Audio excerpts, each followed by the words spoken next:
Yes. Okay.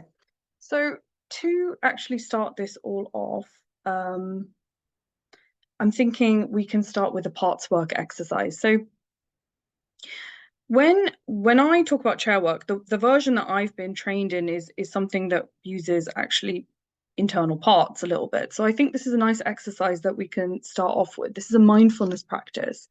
I'm just going to switch over to another screen. I don't think you'll be able to see this. Are you guys still on the presentation? Yeah. Yeah, I'm seeing nods. Great. Okay. Because I'd like to walk you through it. So, just going to kind of start with a mindfulness practice, actually. So, if you could just start to get yourselves comfortable in your seats, whatever that means for you, whether that means kind of, you know, leaning back on whatever you're sitting on, or just kind of really noticing your weight in the chair.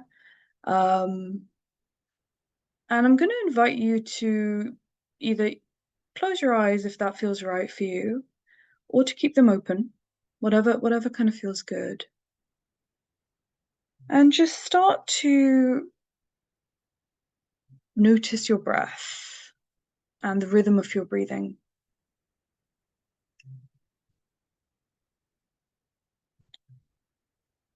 And maybe if it feels nice, you would like to deepen that breath a little bit in a way that feels comfortable to you.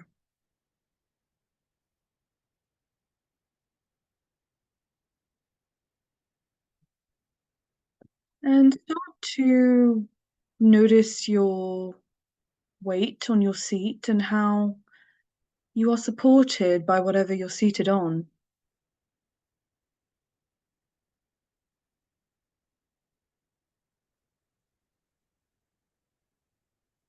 Maybe notice how your feet connect to the ground below and the sensation of that.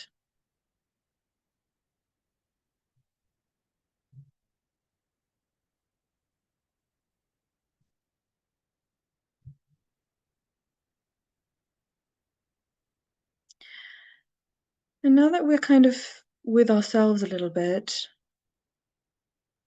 start to notice what happens when you go inside.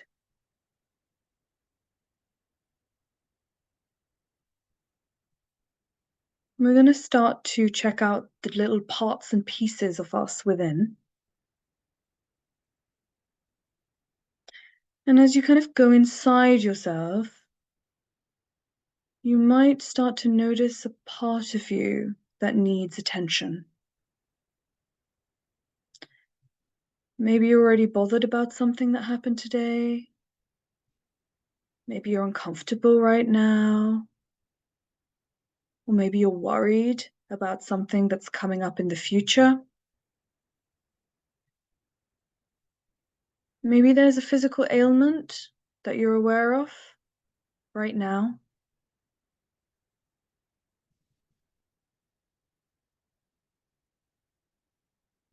Whatever it is, it's a starting point to our parts.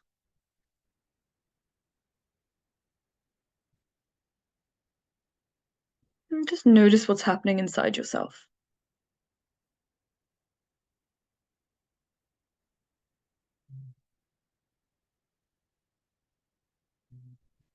And as you spend time with this, notice your body and what's happening. Are certain parts quite prominent? Where do you feel it? What does it feel like?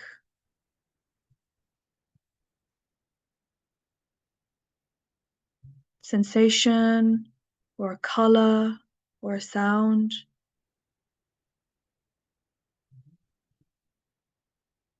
Just see if you can get curious about the parts of yourself right now.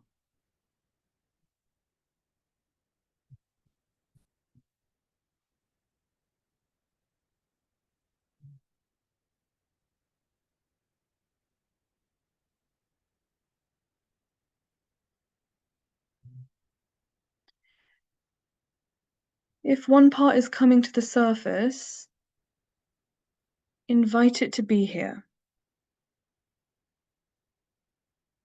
Invite it to get to know you today, and for you to get to know it.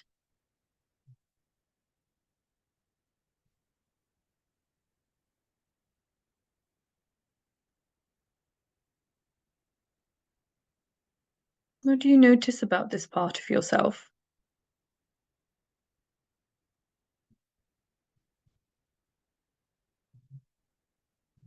How do you experience this part?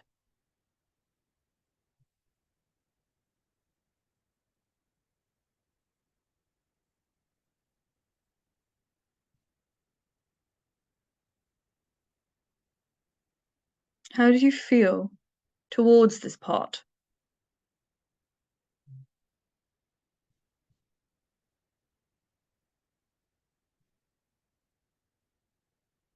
Do you feel open, curious to know more about it?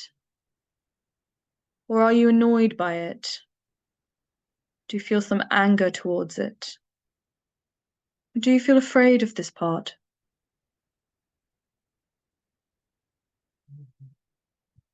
See if you can just be with whatever's coming up.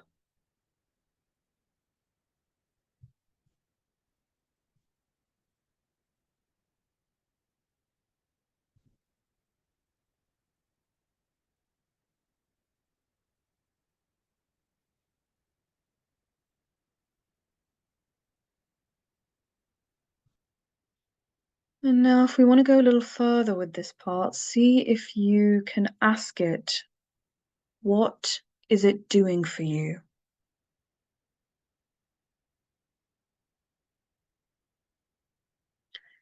What is its role in your system?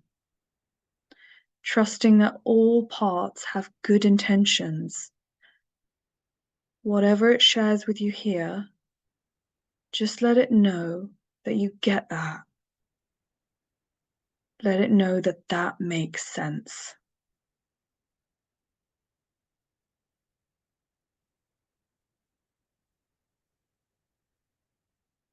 See if you can send this part some appreciation for how hard it's working for you.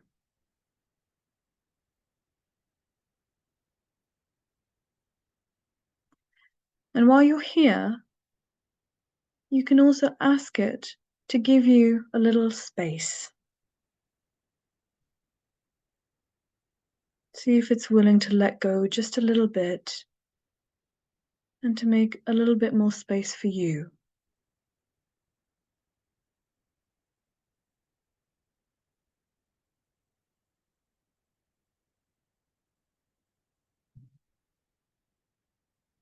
That might look like you stepping a few feet away from it, or if it's kind of feels like it's standing, asking it to sit down. Maybe asking, can you let me go ahead? You stand behind? Let me lead for a bit, instead of letting it lead.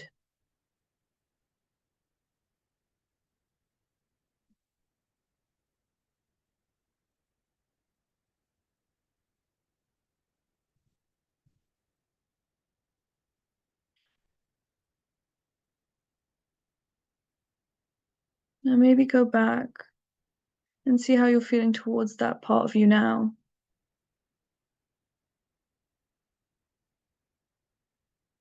Can you approach it with openness and curiosity?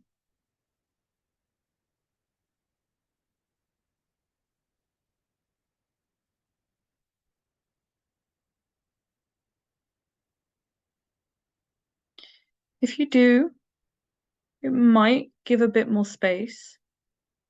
And if it does, thank it for giving you some more space.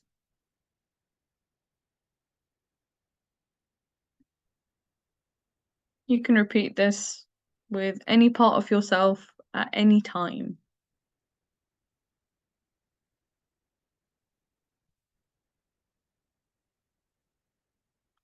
And now, as we're coming towards a close with this exercise, thank your parts for being here with us today and for interacting with you.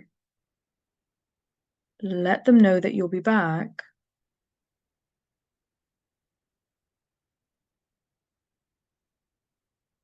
that you're there for them.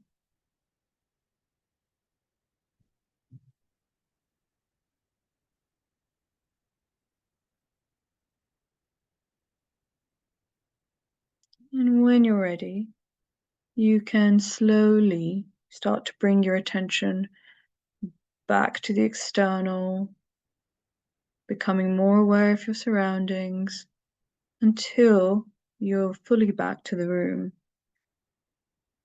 and ready to engage with the rest of the day.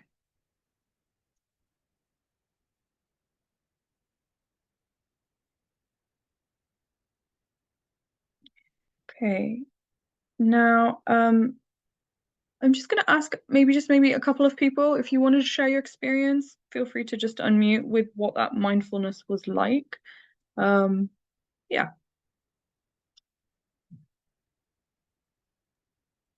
I think that was quite helpful for me because yeah, in the process I noticed there's two parts of me. One's quite worried about things and one's just quite relaxing. Because so I'm now back to my home. I'm not in the UK right now. So there's like a huge time difference. And in the morning I went to do my passport. I was quite worried about processes and everything because it's been a while I haven't been home. So for me it was like, oh right, I have to adapt to another environment again. So there's this part of me that I noticed, okay, it is actually quite tense throughout the morning. And it's only after when I sat down and kind of realized, okay, that was just a part of me. That was not me entirely. And that kind of, yeah, it just kind of calmed it down and I kind of moved the position. So I feel like that part was kind of standing in front in my body, and then after that I kind of move it a bit, move it to the side, and then ask the one that is quite chill to kind of come forward and have this balance in between. I think, yeah, I think that was quite calming for me. Thank you so much. That is such an interesting, that's so interesting because it actually feels like you maybe reached for another part and you actually kind of shifted their positioning a bit for yourself, which is really cool. Really, really cool. So thank you so much for sharing that. Would anyone else like to share? It's okay if not, we can move on, but if anyone would like to just unmute and share their experience. Yeah, hi everyone. I felt like it was slightly uncomfortable to associate myself with the parts that were feeling a bit off, is the best way for me to describe it. And but I did find myself actually getting really into it, and I struggle to, even though I facilitate mindfulness, for me to do it is something else. So sometimes I find it difficult for me to get into that zone of relaxation. But today, even though it started off as a bit like, oh, this is feeling a bit uncomfortable, I then kind of sunk into it. And I'm curious because I think what we're doing today, what we're talking about, is actually really relevant. So yeah, thank you. Well, thank you for being actually brave enough to spend some time in the discomfort of that. Yeah, yeah. Thank you for that. Yeah. Okay, so really appreciate that. I really appreciate that. Thank you for your input, guys. We're just moving on purely for time. I always find that I feel like there's never enough time in trainings. So just purely because of that, I'm just gonna move on into actually getting into what is chair work really all about. So obviously I will send you this presentation afterwards. This is something that a practitioner called Matthew Pugh outlined. He outlined chair work in this way, and he uses CBT primarily, and he introduces chair work into his CBT a lot. So I think this quite accurately sums up my experience of what chair work is, which is it's a collection of experiential interventions utilizing chairs, their positions, movement, and dialogue. Okay. It aims to facilitate here and now interactions between parts of the self, including internalized representations of other individuals. So kind of when people are representing something that somebody else has said, they're how they feel that would be, taking that chair in order to bring about change. I'm going to go into this a lot more, by the way. This is just kind of the first step here, just so you know. It invites individuals to speak directly to rather than about the issues that they bring into therapy. There's a random C there, just ignore that. And it can be a powerful and sometimes liberating experience. Okay, interesting that it can be, doesn't not always have to be. I think we were saying at the start about, what if it doesn't kind of land for people, and that's, I think that's every practitioner has that kind of fear, and it can be liberating sometimes may not be. So yeah, you don't have to use it, but let's get kind of playful with it. So chair work is really about living and experiencing rather than just kind of talking about things. So yeah, the training I went on was explaining that kind of comes from a guy called Jacob Moreno, who said, show me, don't tell me. Kind of, don't just talk to me about the problem. Actually, can you actually kind of become the stuff that's related to this? Can you actually be it? It's a useful way for people to be creative and access their problems by acting it out. It's a type of psychodrama. And it allows perspective through role reversal, of course, increasing flexibility.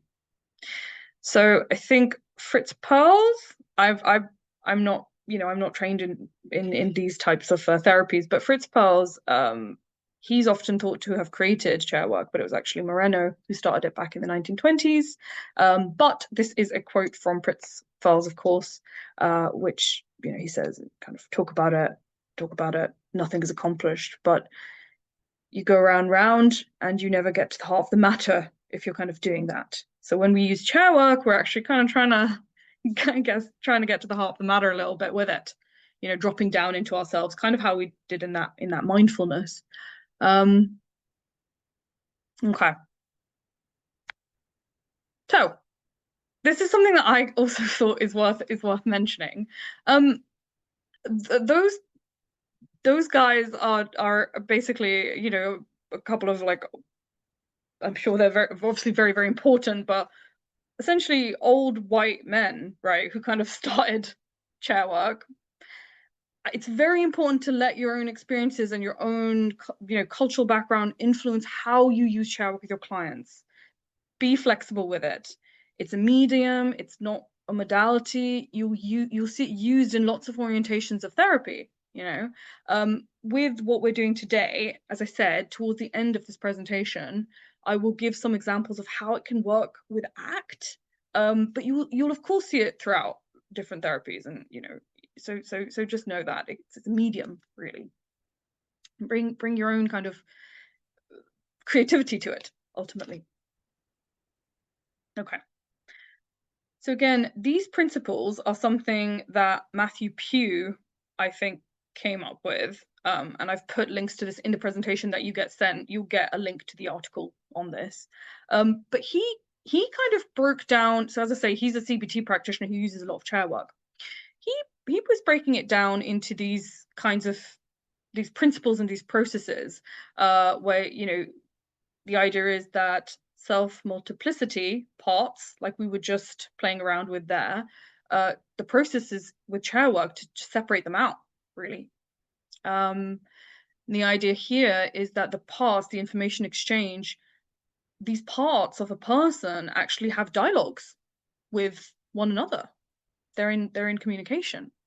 So what we will be doing process-wise is embodying them, personifying them, encouraging communication between them.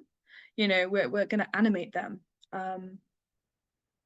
And this can be really transformational. Like, it can be very, very, it can facilitate a lot of change here through the talk, because ultimately the idea is that when parts are in conflict with one another, that can cause some difficulty for the client. That can cause some problems. So through the talk and through chair work interventions, we're kind of trying to create a little bit of harmony maybe between them. You know, see how we can make some change and be a bit more flexible, really. Whatever that might mean.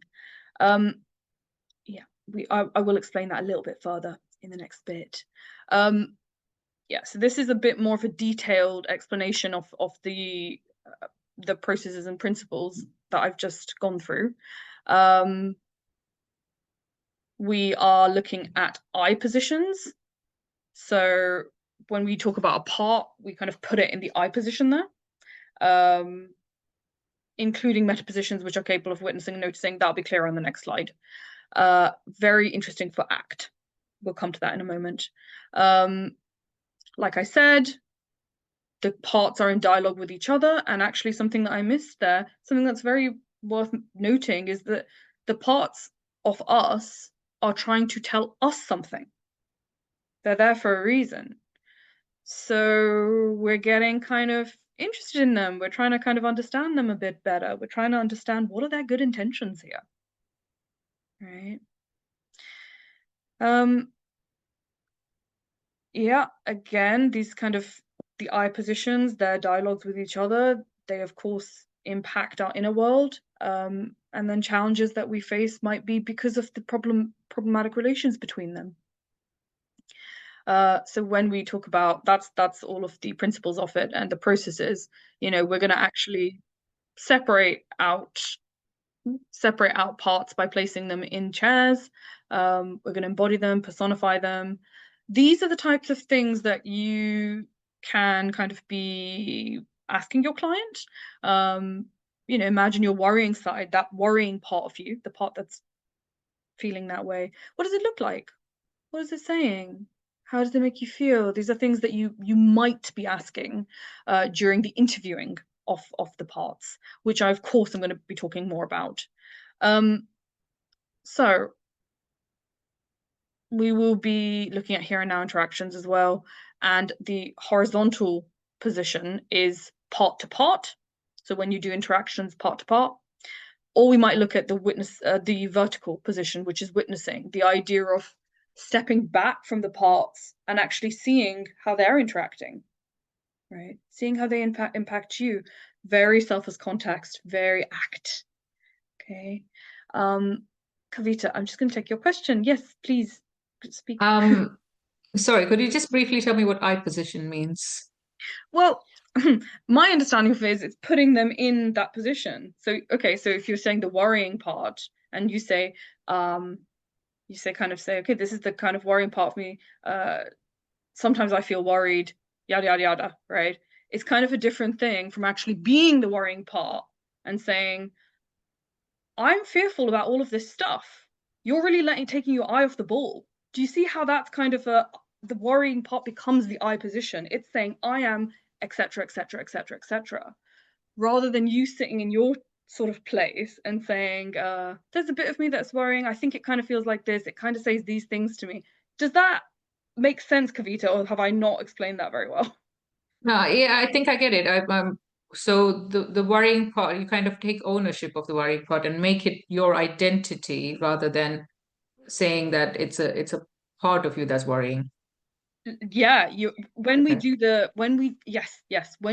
the actual chair work process, you actually are going to embody that part. Mm. So yeah, so you actually will be that part of yourself. Yeah, that's the I position. It speaks from an I position. You know, I think this, I do this, I worry about whatever. Do you see what I mean? Yeah. That's it. Yeah, probably a bit of confusing language there, but hopefully that's cleared it up. So it makes it sound more complicated than it is, I think. Okay, but thank you. Very, very helpful question. So, oh my goodness. This is just kind of highlighting what I just discussed a little bit there, which is that, you know, you can kind of take the self as context role and be the witness for multiple parts, the worrying part, the angry part. You know, you can actually kind of step back. And what we're really doing here is we're leaning in and out of parts. That's really what's happening as a process here. Okay. Okay. Cool. Nice. Okay, so I think we'll go to 11 and then I'll put a break in. Yeah, that's what we'll do. And then we'll reconvene after a break. But before that, before we come to a break, I just thought that'd be an interesting thing for us all to do together. Because I kind of am, you know, I'm going on about parts, but I just wondered if people have a look at this, maybe if you want to put in the chat, have a read of that, and just maybe put in the chat, actually, we don't need to kind of talk about it too much, how many parts you're seeing there in this statement.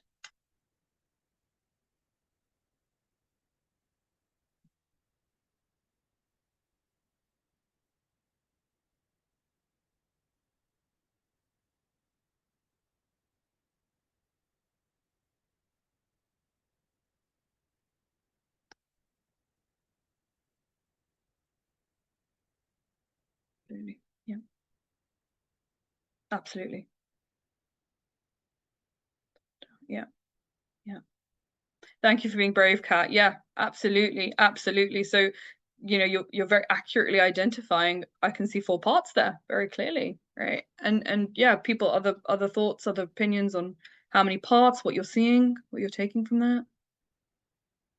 You're seeing about 6. Yeah, nice. Okay, yeah.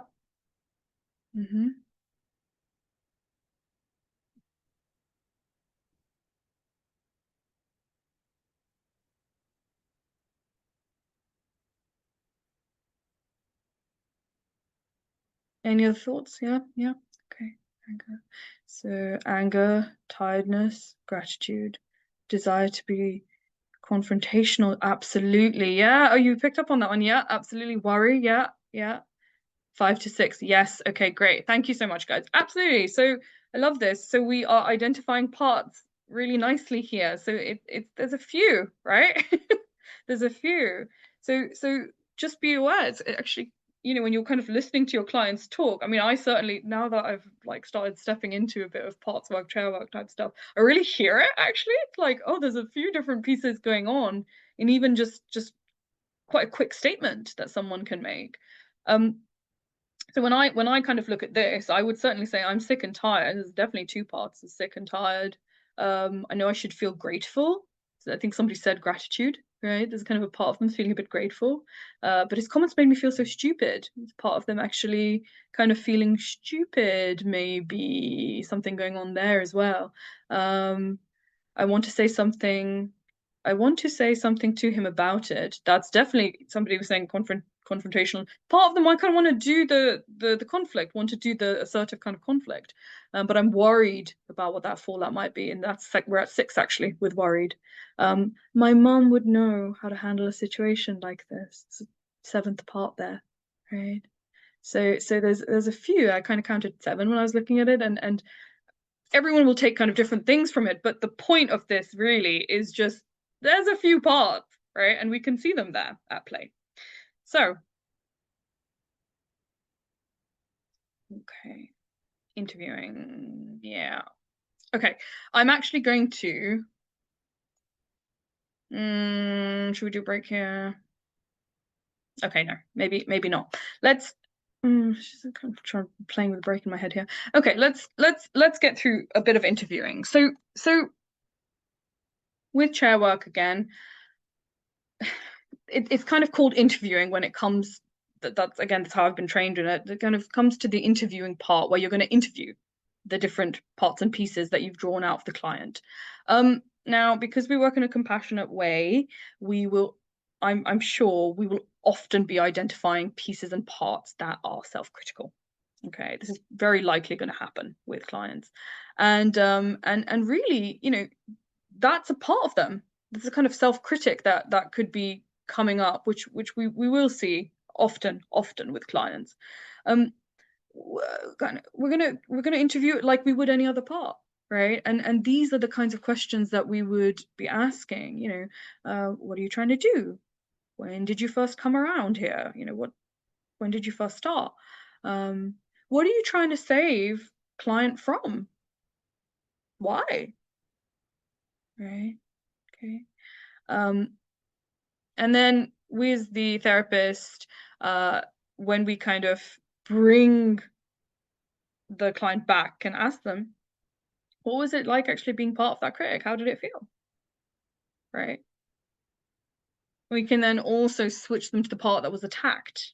What did that feel like? Actually hearing that, the fear. This is playing with different parts that might come up and their dialogues with each other, right?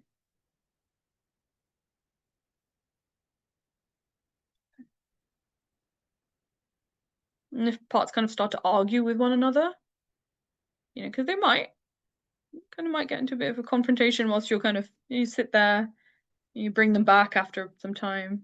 Maybe you want to kind of bring them. That's okay. We facilitate that. We kind of ask the observer self, the witnessing self, right, on the vertical line there. What are you seeing here? What do you see going on between these two? Okay. Now, one thing to just note, if the critical voice, just be mindful, is a voice that's kind of coming from like abuse, you know, be mindful, we probably wouldn't really do this intervention. We probably wouldn't really go down this route, because what often happens is some level of empathy and compassion, right? Something like that usually gets facilitated by these interventions. We don't really know if we want to be building empathy or compassion for an abuser. We don't know that. So just be aware of that. That actually, if that kind of comes up, we might say, maybe we won't use the self-critical part, you know? Let's focus at the other part. Let's focus on the worried part, you know? Or on the part that's maybe like doing comparisons, you know, looking at other pieces. Just being aware of that kind of what that critical voice is, and if it's like, how will I know? Well, you know, you're going to be getting the context of it, so you, yeah, just be aware of not trying to kind of build empathy towards abuse, of course.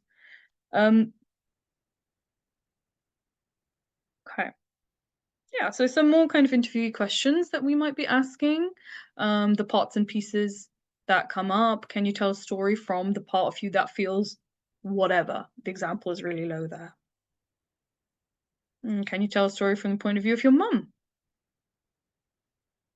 From my point of view, can you tell that story? From a side of you that feels love and compassion. And then I've put a link there for more interview questions that you can kind of introduce ultimately. And I will give you time to practice this as well. I'm going to give you guys about 20 minutes to practice, you know, in pairs as well. So yeah. These are the types of things that you can kind of ask. Okay.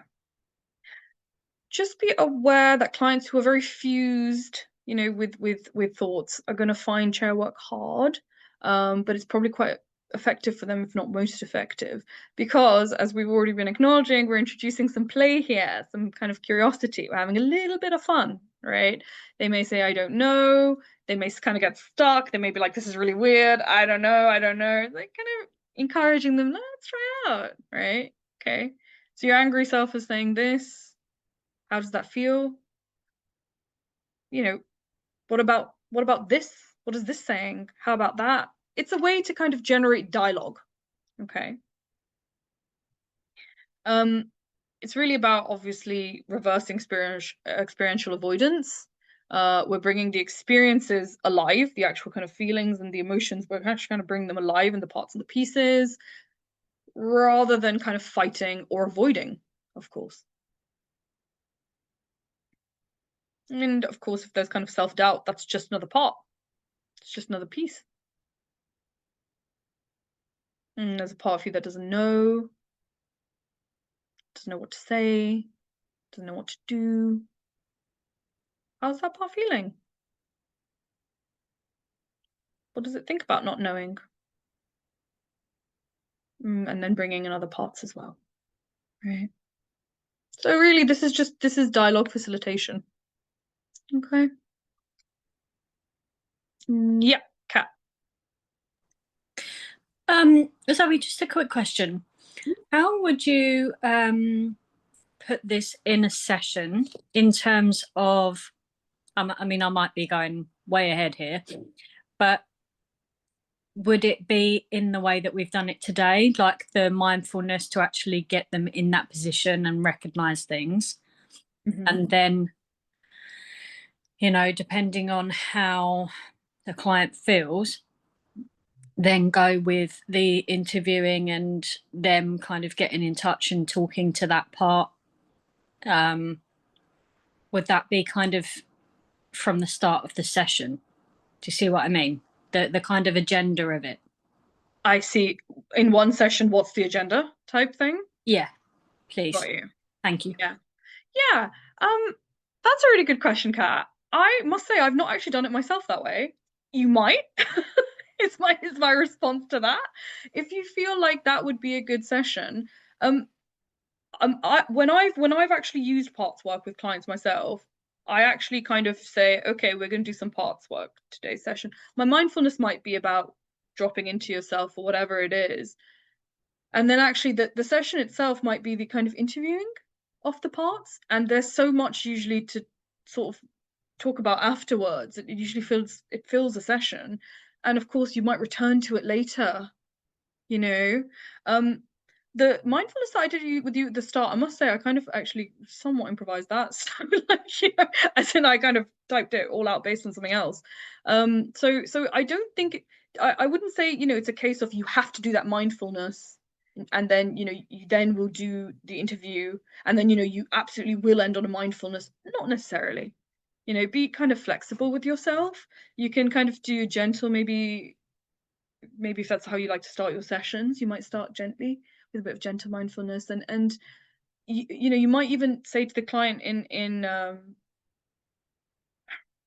mean, you might gently mention, maybe we could try some parts work and get to know the different pieces of you, you know, in the session prior. I say this, I put this in the presentation later.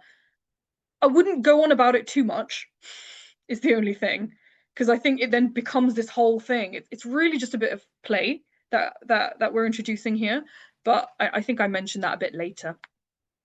Sorry, yeah, does that answer that, Kat? Yeah, it does. Thank you. Thank you so much. Okay. Yep. So we're interviewing cognitions here, the kind of critical self, sad self. We can bring an urge into it. It's all fine. It's all kind of reasonable thing to do. Again, I've already said this, parts are there for reasons. They have something important to say. Their intention's often good, trying to be helpful in some way. Kind of, yeah, it's acknowledging that, right? We're doing acceptance work here. What we're asking really is client fuse with the part and then defuse. That's what we're really doing with the chairs. And I'll explain it a bit more, but it's kind of about positioning if you're doing it online. Obviously, if you're in person, you can use chairs, and that's great. You might need to just use positioning online. Maybe get them to sit somewhere else. I usually just make them kind of turn different ways to represent different parts. But I'll explain that a little bit later, a bit more. Yeah, and it's kind of, you know, it's kind of an idea of you don't necessarily need to make the part feel like it's defending itself to a judge, but the idea is, you know, if it were, what would it be saying? You know, you can kind of have people who really maybe hate parts and pieces of themselves. So yeah, what would it actually be saying to you? Trying to kind of understand it a bit better, and it certainly can bring a real sense of compassion, you know. Yeah, okay. Yeah, Kat, you've got a question as well. Any restrictions to this or times when you need to stop chair work? I'm not, well, I would say again, like we've already acknowledged, I wouldn't use, like, I think if abuse is coming up, I wouldn't use it maybe in that situation.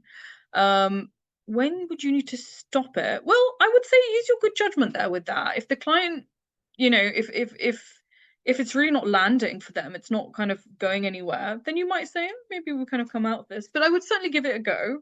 I'm not sure if there are instances where you would just need to cease it. And I certainly think if anyone else has an opinion on that, please like raise your voice, because I'm not an expert in the area, but maybe just kind of do a bit of research in instances where it wouldn't be helpful to kind of carry on, because I myself am not too sure on that. But I would just say use your judgment, as you always would as a practitioner. You know, use your judgment. If client distress is, you know, going really way up, maybe you want to halt it and pull them out of that and kind of step back into yourself there a little bit, you know. Thank you. That's really helpful. Thank you. Okay. Just for time, because I know we're getting towards the end, I'm going to go through this quite quickly and then we're going to go for a break. So this is a 6-part process where I'm using a bit of ACT and chair work. So this is that. Yeah, this will make sense in a second. Okay. So, oh goodness, hang on. There we go. So many screens. Right. This is a 6-part process, as I said. Oh, hang on, I've gone past one, haven't I? 1 second.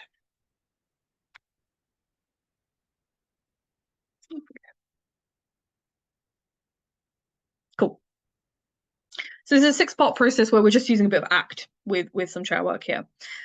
We might ask the client to describe a distressing or unhelpful internal process, for example, worry. Okay, so I've put some other examples there: self-criticism, anger, rumination, etc. But let's use worry. So we say kind of therapist is in one place. You know, right now, for example, you're kind of in your spot, clients in theirs. We're then going to ask the client to place a chair representing internal process, feels appropriate, comfortable. We're not going to be able to do that if we were online necessarily. But what I would say, as I was saying, I might say to the client, can you actually just move your chair? So you're kind of facing like that a little bit, right? So we create that separation for them. Okay, however, move them back a little bit if you want, whatever feels kind of right. But we really do want to separate the client out, because of course they will be coming back to themselves at some point, right? This is fun as well. Okay, there's also a sense of it's kind of fun, right? It's like this is psychodrama that we're doing. Client will then move into this chair representing that internal process. They will become the worry, the eye positioning that we were talking about earlier. You're actually going to kind of be that, kind of, as we were saying earlier, you know, I'm really worried about you. You know, I can see all these things in the future, and you really got dropped your eye off the ball there. You know, have you thought about all of these things? You as the therapist in your chair will be interviewing, you know, the worried part. Okay. Which is point 4. The therapist will interview that part. You'll be asking about triggers, content, concerns, intention, and I've put some examples down there. When did you show up? How did you get so good at worrying? Was your mum a worrier? Why do you do it? See, these are intentions. Why do you do it? How are you trying to help? Intentions. But when did you show up? How? All of that stuff is context, right? You can use some personification. We're calling you worry, but what do you actually want to be called? What do you look like, right? A sense of play here, right? And the thing to remember as well, the aim of the interviews, especially if you're doing ACT, is not to necessarily change the parts. You're not trying to change them. You're trying to get to know them, trying to be curious, be respectful, and trying to be like non-judgmental about them as well. Client returns to their original chair, reflects on the enactment with a new sense of awareness. Yeah, put them back in their chair. Check out what that was like, right? Slow that right down. What does it feel to kind of be back in the chair and to kind of see that separate part? What does it feel like to be more separate from it? And can you kind of feel how it pulls you and notice that? And can you notice there's actually reasons that it pulls you? Okay. And then this is a bit optional, but it is to kind of hammer home a bit of self as context here, which is an ACT process, of course. Client stands and witnesses the process and experience of the enactment from an observant perspective. What's it like to step back and notice this part of you? It's really kind of, I think I did the last step like this as well. I kind of weaved it all together, but you know, what's it like to kind of step back and notice that separation? And if you want, again, kind of get creative with it. You might want to facilitate hey, if you kind of argue with that worried part, let's see what happens if we argue with it. And then what happens when we don't argue and we're gentle about it? We're curious. What happens then? As I've said before, we don't know what's going to happen necessarily, but we're doing, ultimately what we're really doing is a behavioral experiment, really, right? What kind of feels a bit better? Yeah. Okay. Yeah. So yeah, it's all, I'm just for time purposes, I'm realizing I'm going over your break here. So just for time purposes, I'm going to kind of whiz through this. It's kind of can all be seen as one big functional analysis in some ways. Be aware of the killer inner critic that I've put a little note about here. They can be pretty, sometimes the inner critic can be really, tough. They may say things, put in the inner critic, well, you're a waste of space, I think you're disgusting, they kill yourself, kind of that stuff. If that's coming up, you as the therapist, can you be kind of clear, this is only a point of view when you kind of come back, but get really specific of it during the interview. Oh, so you think, you think he's disgusting. What part of it is it that you hate so much? Why do you hate that part so much? Right? We don't shy away from it. We kind of go into it a little bit. If when they come back to themselves, they're really struggling, get them to stand up, get them to move around, get them to kind of move around and give themselves a shake. And like I said earlier, beforehand, before you do chair work, you can explain it, but maybe be brief about it. Too much can be kind of off-putting. So really, it's just a case of, I will literally say something like, oh, maybe we should get to know this part a little bit. Should we actually do like some chair work? What, put your chair like this. We can maybe get to know it. You kind of just be brief with it. You don't need to go into it too much, just kind of a brief outline of what's happening. I have before said to a client, oh, it would be really interesting. I can identify there's 4 or 5 different pieces here. Why don't we get to know them next week a little bit? See kind of how it goes. Okay, great. Let's have a break. What we will do when we come back is we will practice some chair work, because I think that is what will actually probably be the most helpful thing rather than me talking to you.